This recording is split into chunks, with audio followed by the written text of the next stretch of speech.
Restons toujours dans ce chapitre. Plus de 150 supporters congolais ont passé nuit à l'aéroport de Noudibou en Mauritanie pour faute de visa d'entrée. La délégation de la RDC n'a pas pu atteindre le stade où les Léopards ont dominé sur la Mauritanie par un score de 2-0. Sarah Moussi pour plus de détails.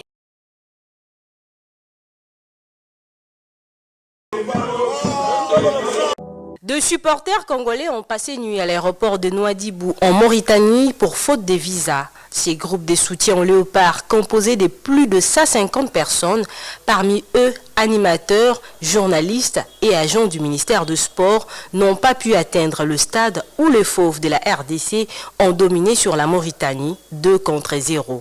Partie de Kinshasa à 10 h, la délégation congolaise est arrivée à 14h45, soit à 6h45 du coup d'envoi de la rencontre RDC-Mauritanie, comptant pour la 6e journée des éliminatoires du mondial, mais ces derniers n'ont pas traversé la frontière faute des visas d'entrée. Obligés de rester sur place à l'aéroport sans nourriture et sans possibilité de reprendre le vol retour pour Kinshasa dans la nuit du mardi 25 mars. Abandonnés à leur propre sort, les supporters fatigués n'ont pas eu d'autre choix que de dormir dans la salle d'attente dans des conditions inconfortables.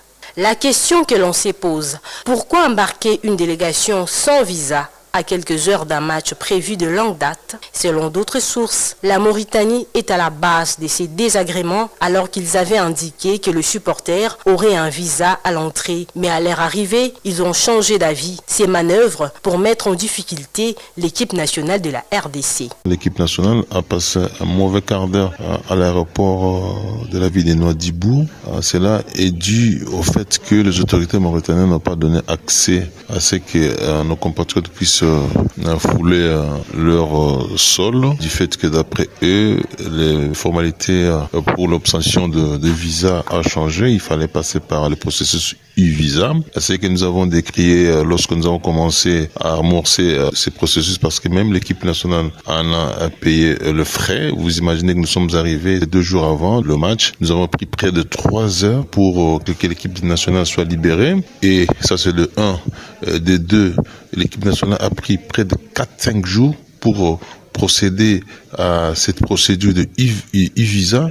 Donc pendant 4 jours, donc l'équipe nationale a pu avoir les visas. Même nous là, nous avons eu le visa à la veille du voyage. Donc c'est déjà un casse-tête qui a été déjà bien préparé par les autorités mauritaniennes.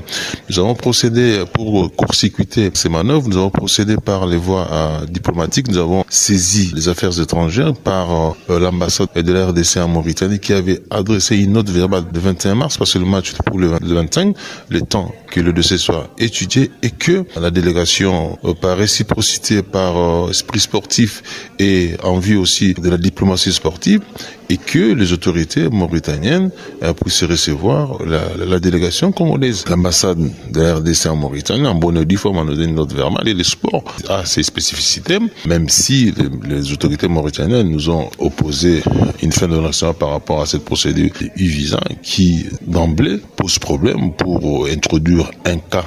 Ça peut prendre 2-3 heures du temps, alors il fallait faire un dossier de 158, raison pour laquelle nous leur avons averti par cette procédure de note verbale par la voie étrangère.